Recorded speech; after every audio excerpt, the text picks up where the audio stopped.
Hello everyone. Welcome back to our video series. In this video, I will demonstrate how to localize signature requests into different languages. Localization is the process of removing language barriers and customizing content to match the recipient's language.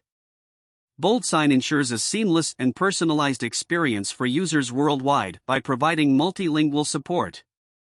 Currently, BoldSign offers support for 50 languages. Let's assume I am an HR in a multinational company, and I need to send a signature request to an employee from France for contract renewal. For clear communication, I want to match the language preferences of the employee during the document creation process. Consequently, I have converted the file attachment into French, making it more convenient for the signer. To begin, I click the Create New button and select the Create New Document option.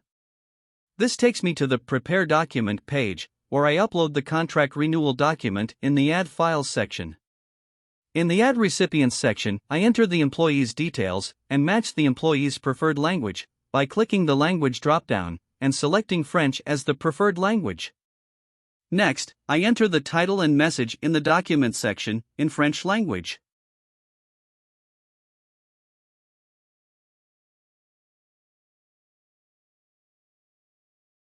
Then, I fill out the necessary fields and click the Next button to navigate to the Configure Field page.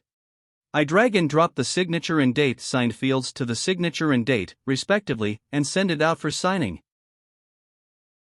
Let's switch to the French signer's side and see how it works.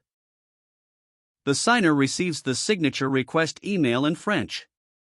The signers also have the ability to change the language according to their needs while signing the document. Let me show you how to change the language on the signer side. When I click the Review and Sign button on the signature request email, I am navigated to the document signing page. I click the Language dropdown and select the language I want. I can also choose a different language from the Language dropdown at the top of the signing page. That's all for localizing signature requests. If you found this video useful, don't forget to hit the like button and subscribe. Thank you for watching and stay tuned to our channel for more BoldSign tutorial videos.